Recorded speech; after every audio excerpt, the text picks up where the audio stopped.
कि बच्चे आपस में मिलकर सेमिनार करो, एक टॉपिक लो और उस पर मंथन करो और फिर पॉइंट नोट करो और फिर आपस में चर्चा करो, क्योंकि हर एक का मंथन जो होता है वो अलग अलग होता है, उससे दूसरे को भी टॉपिक मिलती है।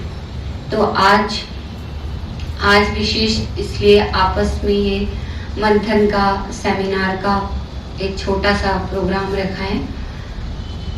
उसका टॉपिक है आने वाली भविष्य नई सतयुगी दुनिया कैसी होगी। तो मुझे इसको सोचते ही एक बात मन में आई बाबा की, बच्चे स्वर्ग का नाम सुनते ही मुख में पानी आ जाता है। आ गया पानी?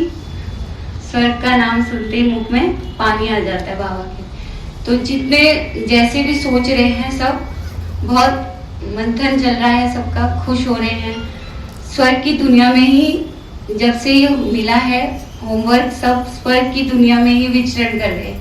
कोई टॉपिक पे मंथन कर रहा है, कोई वो देख रहा है, कोई यूट्यूब पे, कोई वो गीत सुन रहा है, सब वहीं खोए हुए हैं। तो कुछ भाई बहनों ने जो मंथन किया है वो अपना मंथन आज हम सबके सामने यहाँ पर रखेंगे। एक सुनहरा जमाना है। सबसे प्यारे बाबा मिले, बाबा ने सब बखान सिखा दिया। स्वर्ग का बखान कैसा, क्योंकि बाबा ने स्वयं ही आकर के सारा वो नक्शा सामने डाल दिया। शुरुआत ही ऐसे ही बाबा ने करा। स्वर्ग के सीन शिव बाबा ने ब्रह्मा बाबा को दिखा कर पुरानी दुनिया से एकदम वैराग्य डाल दिया। कैसे सुंदर वहाँ हीरे ज्वारातों के महल होंगे, कैसे आपस में प्रेम प्यार रहन सहन होगा। ये सब नज़ारे स्वयं भी शिव बाबा ने ब्रह्मा को दिखा करके और प्रैक्टिकल करवा दिया। जो दादा देखराज का हीरे ज्वारातों का बिजनेस व्यापार इतना जबरदस्त होते हुए और उससे वो स्वर्ग दिखा करके नई दुनिया का सुंदर, इसका एक प्योर सच्चाई वाला, कोई मिलावट नहीं। उसके सामने जो कारोबार चलता था बाबा का, वो सब नकली नजर आने लगे। तो उस स्वर्ग के सीन को उन हीरे ज्वारातों को देखते ही और इन हीरे ज्वारातों का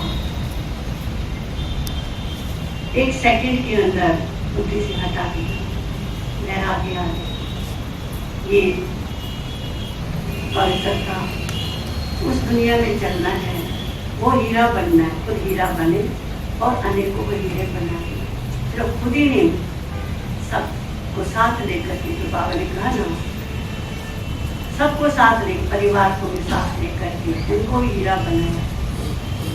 चेतन हीरा, उस जड़ हीरे से चेतन हीरा बाबा, जो कि सत्य के अंदर दुनिया में देवता सब कौन होंगे?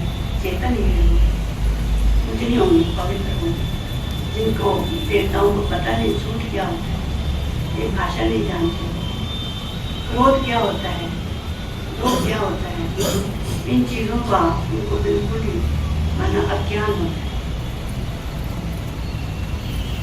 इसलिए देवता सरल और क्या कहें, एक खुलापन, इनोसेंट दिखाई दे, तभी संपूर्ण, जो कहते हैं सर्वगुण संपन्न, संपूर्ण निर्विकार, मर्यादा पुरुषोत्तम देवता, इतने संपन्न, जो अभी कहते बच्चे, जो असली पर्सनैलिटी देवताओं की, वो अपनी पर्सनैलिटी वर्णन देवता नहीं करेंगे, लेकिन देवताओं की पर्सनैलिटी संगम के ब्राह्मण वर्णन करते की मनुष्य भक्त लोग वर्णन करते। तो उस स्वर्ग के सीन को देखते हुए जो बाबा दिखाते और बताते हैं, तो लगता है कि जैसे बाबा तो कहते हैं बच्चे करना है, और सुनते सुनते भी ऐसे लगता है कि मैं जो बाबा कह रहे हैं मुझे ही वो बनना है। कब तक हम बन जाएंगे, बाबा रोज कहते हैं, और अपनी माना रोज की दिनचर्या के अंदर कहते हैं स्वर्ग की जो वास्तव में दिनचर्या थी वो कैसे, और आज की दिनचर्या क्या है। तो संगम की दिनचर्या से बाबा सत्य की दिनचर्या के हमारे बना। जो आज कहते बच्चे अमृत वेले उठो, उठते ही बाबा दिखाई दिए, बाबा से गुड मॉर्निंग करें। और सत्युग के अंदर अमृत वेला कैसा होगा, उस टाइम हम उठते हुए किसको याद करेंगे, बाबा तो होगा नहीं। बाबा ने तो स्वर्ग बना के चला गया पता, तो वहाँ किसको गुड मॉर्निंग करेंगे, वहाँ किसको गुड नाइट करेंगे। देवता आपस में ही माना, वहाँ तो सदा गुड ही गुड है, वहाँ दूसरी चीज ही नहीं है। इसलिए गुड तब करा जाता है जब साथ में कुछ दूसरी चीज होती है। तो संगम पे तो दोनों चीजें हैं, इसलिए गुड नाइट करनी पड़ती, गुड नाइट बनानी है, गुड मॉर्निंग बनानी पड़ती है। वहाँ बनानी है, वहाँ सदा ही मॉर्निंग है, दिन भी मॉर्निंग, रात भी मॉर्निंग, क्योंकि वहाँ दिन भी सुख वाला और रात्रि भी सुख वाला। वहाँ दुख का नाम ही नहीं, अशांति क्या है। इसलिए सदा ही सत्य धर्म, देवता धर्म ही कैसा एक पवित्र धर्म। आज का धर्म हर प्रकार से शांति, किसी भी प्रकार की मन चिंता फिक्र टेंशन का नाम ही नहीं। हर बात में सरलता है, न पढ़ाई के अंदर वार को टेंशन होगा, न कहीं जाने में टेंशन होगा। हर जगह कहीं भी देवता घूमते हैं करते हैं, तो सब सुख की जरूरत नहीं है। इसलिए धरती आसमान सब कैसे सब सुख नहीं, उस जगह का नाम है स्वर्ग। वो स्वर्ग मुझे मुझे मुझे बनाना है, मुझे लाना। इसलिए स्वर्ग की दुनिया की हम जितनी भी आनंद वर्णन करते जाए उतना ही कम। 1250 साल तो सत्य को छोटा ही माना है, फिर धीरे धीरे माना कला कम होती है। वो भी आज हमको पता है, जब सत्य होगा वहाँ तो बिल्कुल कम कला कम होगी, क्या नहीं होगी इसका ज्ञान नहीं होगा। तो इसलिए देवता बिल्कुल ही जिसको कहें इनोसेंट, एकदम प्योर, एकदम प्योर। तो आज हम मुख से वो बोल भी आज नहीं है जो वहाँ की ये चीज है। यहाँ तो आज उसका वर्णन हम करते हैं, लेकिन वो तो स्वयं जीवन ही उनकी ऐसी बनी है। सदा सुंदर बहार, पशु पक्षी भी मिलकर बांटेंगे ऐसा प्यार। लंबी आयु जीने को प्रकृति करे सहयोग, सुख अपार होंगे खाने को 56।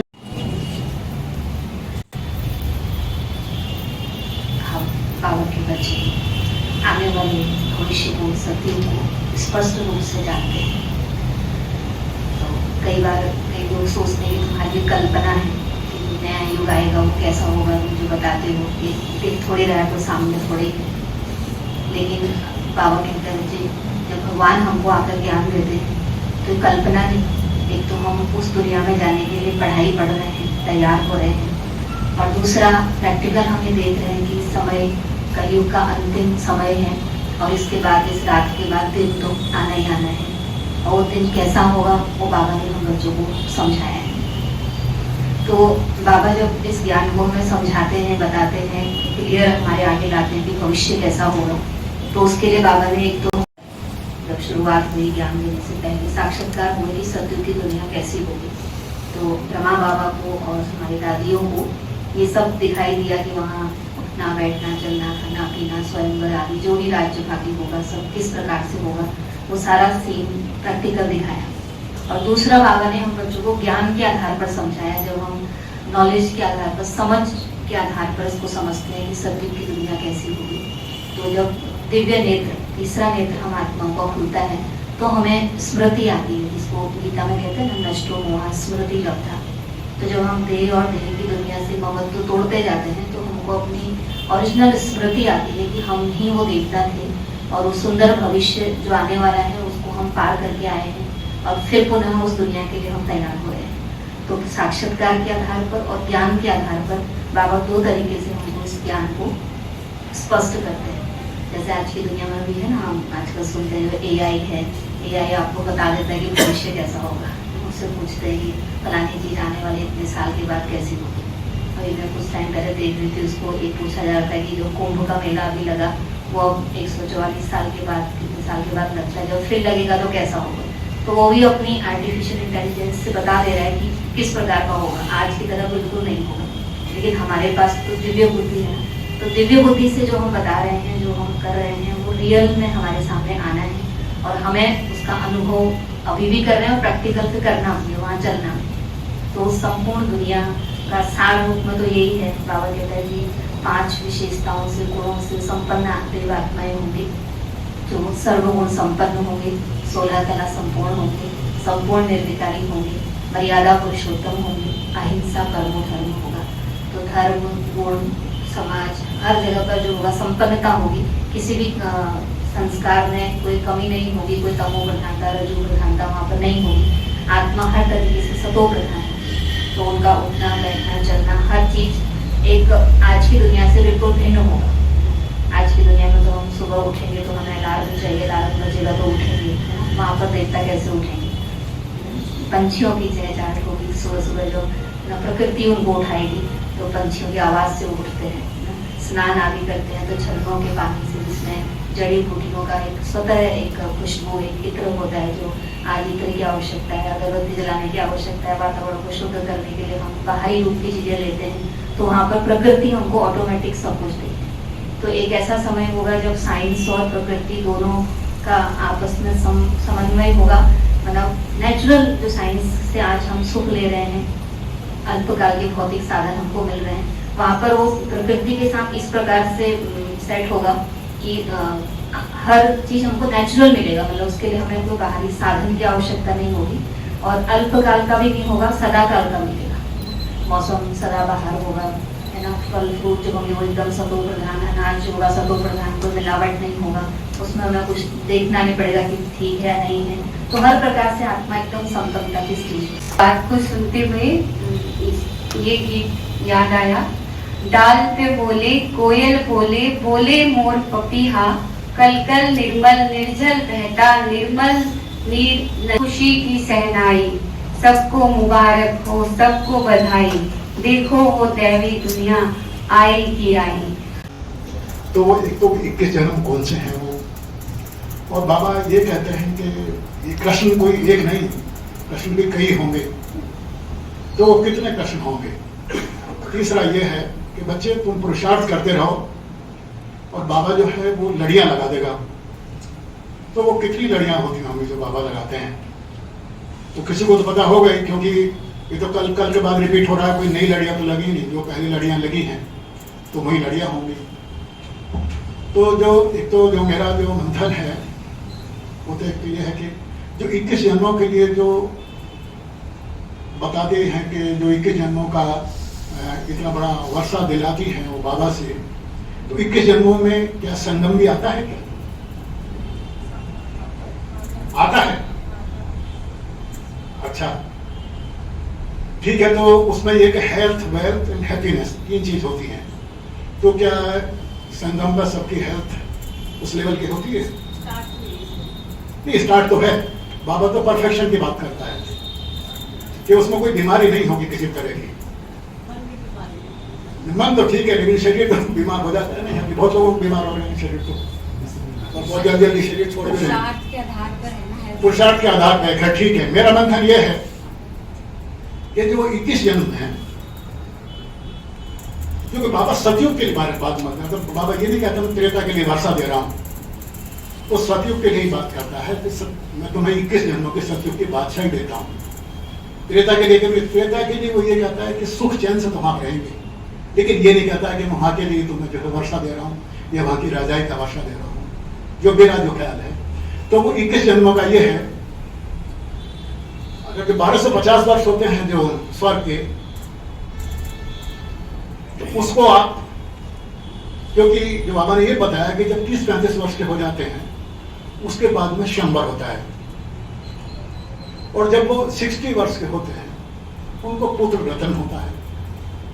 और जब वो नेक्स्ट 30 ईयर्स के हो जाते हैं तो वो अपना राजभाग्य खुशी से उनको सौंप देते,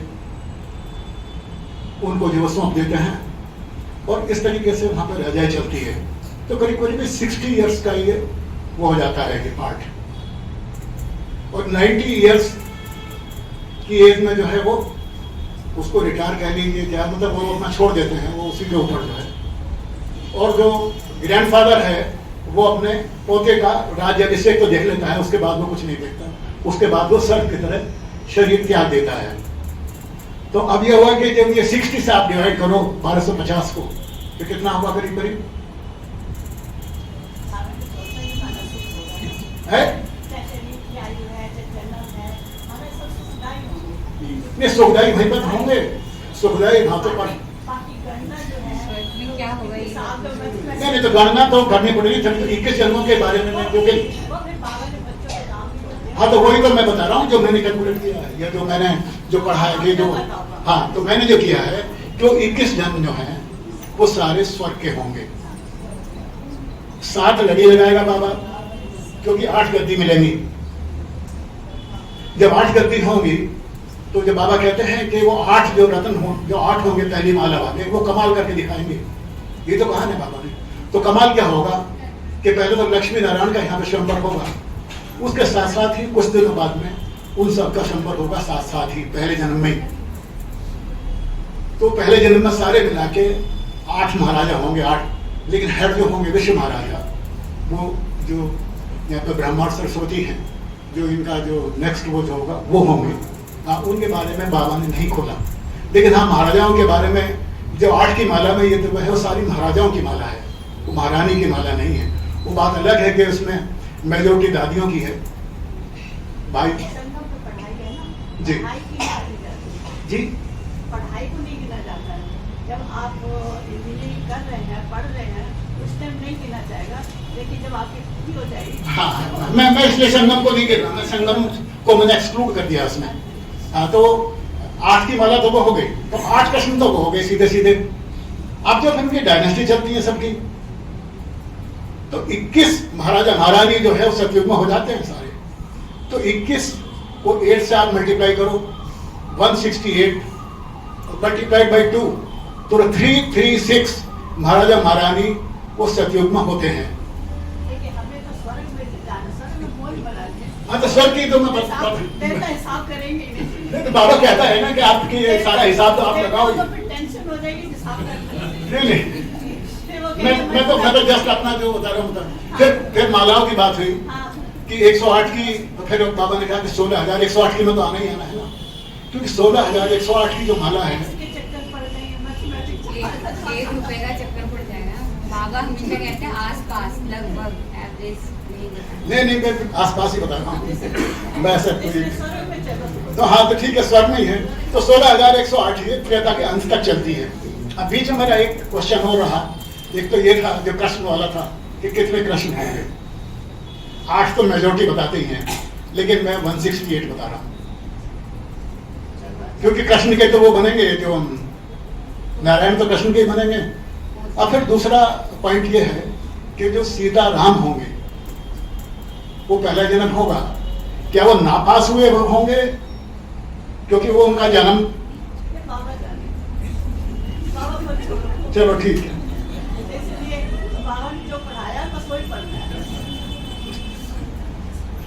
बाबा कहते हैं ना कि ये मंत्र।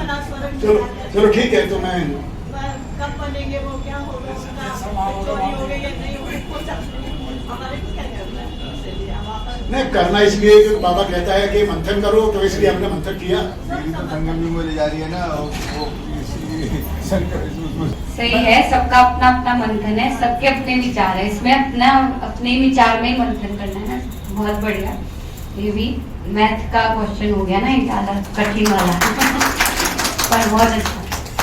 तो फिर सरल सी बात मैं बताऊं तो मुझे जो स्वर्ग की बात याद आई, हर एक सिर पर थे 2 ताज, लक्ष्मी नारायण का था राज, दूध घी की नदियां बहती थी, सुखदाई प्रकृति वहां रहती थी। ऐसा होगा हमारा स्वर्ग। शुभकामनाएं मुबारक हो, मुबारक हो। चलते हैं। गीता दीदी ने उठा दिया, कैसे प्रकृति उठाती है, और उठने के बाद चलते हैं बड़े होकर थोड़े से सीधा स्कूल में। स्कूल में कैसे जाएंगे?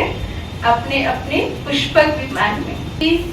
गति होती है जितनी तेज उतनी ही बैठेंगे, सोचेंगे और उस जगह पहुंच जाएंगे, टाइम नहीं लगेगा। पढ़ेंगे, हाँ बच्चे बैग लेकर जाएंगे, भारी भरकम सा बैग, कुछ नहीं, खाली हाथ एंजॉय करते हुए जाएंगे। कोई टिफिन लेके जाएंगे? टिफिन भी नहीं लेके जाएंगे।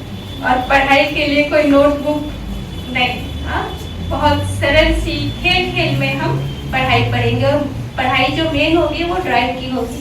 छोटे से बच्चे से लेके बड़े तक सभी चित्रकला में माहिर होंगे, और थोड़ी सी राजधानी की जानकारी होगी, नॉलेज होगी। और जो भी नॉलेज होगी वो यहाँ की तरह पढ़ाई की नहीं होगी, वो खेल खेल में, जैसे म्यूजिक में और गीतों में वो शिक्षा मिल जाएगी। थोड़ी सी हिस्ट्री जान लेंगे, नृत्य कला होगी, संगीत कला होगी, खेल खेल में एंजॉय करेंगे।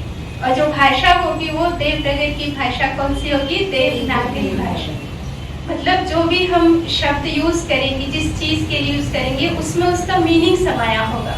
जैसे यहाँ पर रेलगाड़ी को, ट्रेन को क्या कहते हैं? लोहपथ गामिनी, हाँ लोहे के पथ पर चलने वाली। तो ऐसे ही जैसे एक एग्जाम्पल, कंघी को क्या कहेंगे?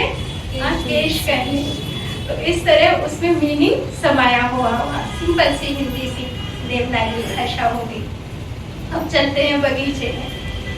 पढ़ाई पढ़ने के बाद अब आ गए बगीचे में। बगीचे में देखो कितने छोटे छोटे, जो बहुत बड़े बड़े पेड़ यहाँ की तरह नहीं होंगे, छोटे छोटे साइज के होंगे और फूलों से फलों से पूरे भरे होंगे। देखो सामने केले का पेड़ दिखाई दे रहा है, कितने बड़े केले नजर आ रहे हैं? पूरे 5-6 फुट के, जितना शरीर उतने बड़े केले। और फ्रूट्स भी कैसे होंगे? अलग अलग वैरायटी, रसदार होंगे, खाने वाले अलग होंगे और जूस पीने वाले अलग होंगे। नमक वाले अलग होंगे, मीठे अलग होंगे। तो फल में ही मिठास होगी और नमक होगा। तो अलग से शुगर फैक्ट्री या नमक फैक्ट्री नहीं होगी।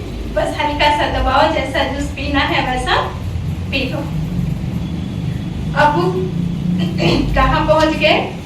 शाम को वहां पर बाबा ने बताया, शाम को एंजॉयमेंट कैसी होगी? नाटक होंगे, सिनेमा नहीं होगी लेकिन नाटक होंगे, और नाटक हंसी के होंगे। बहुत अच्छे से एंजॉय करेंगे, हंसी करेंगे। पक्षी जो होंगे वो भी मनोरंजन करेंगे। जैसे यहाँ मनुष्य अलग अलग भाषा में आवाज निकाल के मनोरंजन करते हैं, वहाँ पक्षी अलग अलग भाषा बोलकर देवताओं का मनोरंजन करेंगे। मर्यादा इतनी होगी कि बाबा कहते हैं महलों पर पक्षी बीट नहीं करेंगे, इतनी मर्यादा पे वो होगी। महलों के अंदर पक्षी घुस नहीं जाएंगे ऐसे। और बहुत सुंदर सुंदर पक्षी दिखाई दे रहे हैं, ऐसे रंग के यहाँ कभी दिखाई नहीं देने वाले। अब पक्षियों की चाल देखो कितनी सुंदर है, मन करता है उनकी चाल को देखते रहो।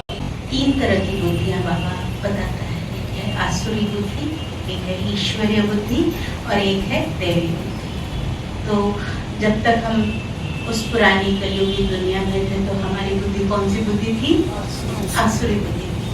तो आसुरी बुद्धि से तो देवता नहीं दिखाई देंगे, पता नहीं चलेगा। तो बाबा ने क्या किया? हम सबको कौन सी बुद्धि दी?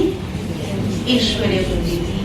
तो ईश्वरीय बुद्धि तो हम सबको मिली, जिससे हमारा तीसरा नेत्र और दिव्य दृष्टि हमें प्राप्त हुई। तो बाबा दिव्य दृष्टि को 2 तरीके से समझाता है, एक तो साक्षात्कार के माध्यम से, और एक हम बच्चों की सभी की बुद्धि डिवाइन हो गई इस पढ़ाई से। जैसे संगम युग की बात हुई थी, तो मुझे कहा, बाबा कहते ना 2 चीज हमेशा याद रखो, मुझे और अपने वर्षे को। तो बाबा जैसे सत्य है, चैतन्य है, आनंद स्वरूप है, तो ऐसे ही हम आत्माएं भी है। तो इस समय जो एक संगम चल रहा है बहुत बड़ा, ये हम आत्माओं की सतो प्रधान स्टेज और बाकी अज्ञानी आत्माओं की तमो प्रधान स्टेज की भी ये चरम अवस्था है। ये भी एक बहुत बड़ा संगम है। तो जैसे जैसे हम आत्माएं बाबा के समान बनती जाती हैं, सत्य चैतन्य आनंद स्वरूप बनती जाती हैं, इसी तरीके से वो तमो प्रधान शक्तियाँ भी बढ़ती जा रही हैं। और जब हमारी संपूर्ण स्टेज हो जाती है तब हम सतयुग के अधिकारी बन जाते हैं। तब फिर हम इस तमो प्रधान शरीर में नहीं रह सकते। तो अब जैसे जैसे हम आगे बढ़ेंगे कलयुग तो आ जाता है अपने आप, लेकिन सतयुग को लाना पड़ता है श्रीमत अनुसार। तो बाबा जो श्रीमत देते हैं उसके अनुसार मैं कुछ बताती हूँ कि जैसे हम सतो प्रधान हुए तो प्रकृति भी सतो प्रधान होती है। प्रकृति का अपना कुछ नहीं है, हम आत्माओं के अकॉर्डिंग ही वो वाइब्रेशन ग्रहण करती है और वही रिस्पॉन्स वो हमें देती है। तो कहते हैं कि वहाँ घी दूध की नदियाँ बहती हैं, तो नदियाँ तो पानी की ही हैं, लेकिन वहाँ का जो नदियाँ हैं उनका पानी भी कैसा है, आज के घी दूध के मुकाबले वो बहुत स्वादिष्ट भी है और बहुत पौष्टिक भी है। बाकी घी दूध तो एनिमल प्रोडक्ट ही है। सुगंधित वायु का चित्रण आता है कि सुगंधित वायु बहती है, लेकिन आज की वायु तो देखो दिनों दिन कैसी पॉल्यूटेड होती जा रही है। तो हम आत्माओं की स्टेज के अनुसार ही प्रकृति हमें रिस्पॉन्स करेगी। तो वही सतयुग, सत्य की दुनिया, हमारे ही जो सत्य स्वरूप हमारा संपूर्ण अवस्था को प्राप्त होगा वही सतयुग होगा। और हम आत्माओं की बाबा बार बार कहते हैं कि नंबरवार स्टेज है, तो प्रकृति की भी स्टेज नंबरवार है, सृष्टि भी ये नंबरवार ही रिस्पॉन्स करती है। जितना जितना हम आत्माओं में दैवी गुण सतो प्रधानता आती जाएगी, हमारे सतयुग में जन्म भी उसी स्टेप पर हमें मिलते जाएंगे। क्योंकि संपूर्ण सतयुग तो स्वर्ग तो सतयुग है ना, लेकिन त्रेता युग वो सेम ही स्वर्ग कहा बाबा ने उसको, वो स्वर्ग जैसा है लेकिन वो संपूर्ण स्वर्ग नहीं है। तो अब ये हमें हमारी खुद की भी चेकिंग है कि हम सतयुग में किस स्टेप पर जाने के या त्रेता युग में किस पायदान पर जाने के हम अधिकारी बनते हैं।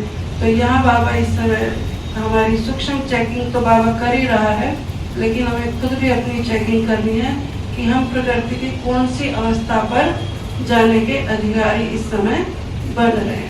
सुखदाई जहाँ सूरज चंदा शीतलता देता, जहाँ हर एक सितारा शांति का दान देता, यहाँ की पावन धरती सदा रहती है उपकारी, देवी देवताओं वाली दुनिया वही है प्यारी। दिव्य दृष्टि का वरदान दिया है, उनके मुख से सतयुग का वर्णन सुन लिया।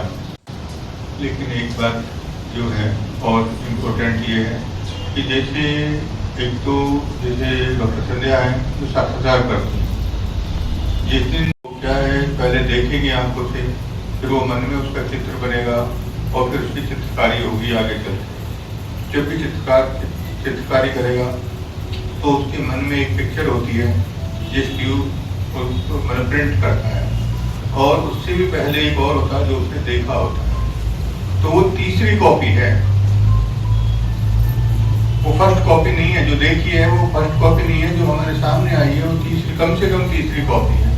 और एक हम जैसे लोग होते हैं जो ज्ञान के आधार पर समझते हैं, जो ये बाबा ने बताया उसको सुना, बुद्धि में चित्र बनाया, फॉर्म में हो गई।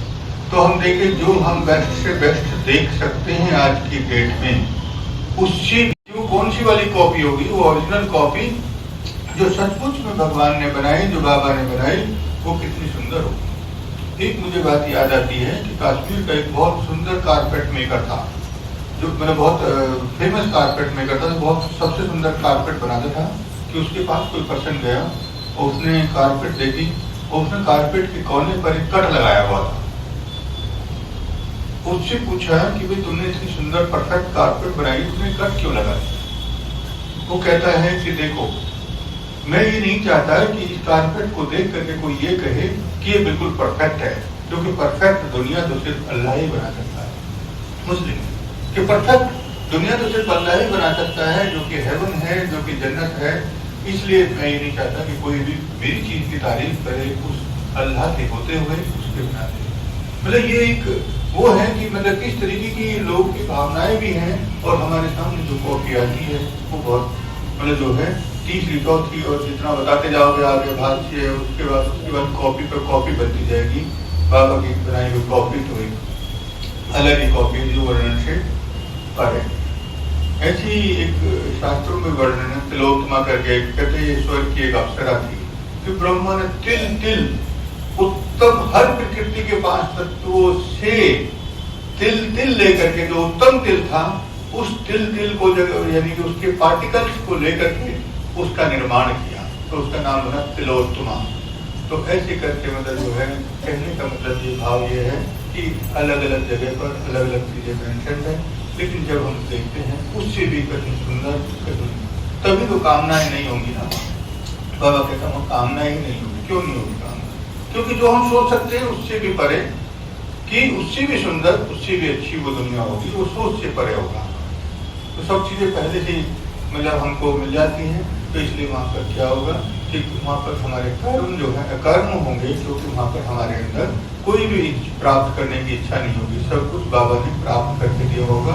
फैमिली का एनवायरमेंट होगा, तो उसमें कहीं ये भी भावना नहीं होगी कि ये मतलब जो है दासी है, क्योंकि फैमिली में कोई ये भावना नहीं रहेगी, तो ना तो कोई दुर्भावना रहेगी, ना कोई दुर्मुखी होगा, किसी भी तरीके की बातें वहाँ पर नहीं होंगी। इसलिए उससे बियॉन्ड होगी। कौन सा उसको सब कुछ परफेक्ट नजर आता है, तो इससे सत्य जो होगा वो सबसे परफेक्ट होगा, जो आज तक किसी ने बनाया ही नहीं। खुशी चाहिए, प्यार चाहिए, अपनापन चाहिए, वो सब सतयुग में मिलेगा। लेकिन एक चीज मेरे दिमाग में आती है, थोड़ी सी उसको आप नेगेटिविटी मत मान के चलिएगा, क्योंकि सतयुग तो है ही अच्छा ही अच्छा, और समझो कि इसको याद करने से ही मुंह मीठा हो जाता है। लेकिन वहाँ जैसे हम अपने आज की लाइफ को देख लें कि मेरे पिताजी मेरे लिए अरबों रुपया छोड़ के चले गए। वर्षा बहुत, हमें भी बाप का वर्षा मिलेगा वहाँ पे, और वहाँ पे हमें काम करने की जरूरत नहीं होगी, हम उस वर्षे को ही भोगेंगे। इसका मतलब ये हुआ कि थोड़ा अदरवाइज मत लीजिएगा कि नेगेटिविटी आ रही है, लेकिन चूंकि मेरा एक मंथन है, मैं एक बात को सोचता हूँ, इसलिए उसको आपसे शेयर कर रहा हूँ कि हम वहाँ, इसका मतलब ये हो गया कि हम वहाँ भोक्तावादी ज्यादा हो गए, कर्म प्रधान नहीं हुआ हमारा। क्यों? देखो, कर्म जब करता है आदमी, जब उसको जरूरत होती है।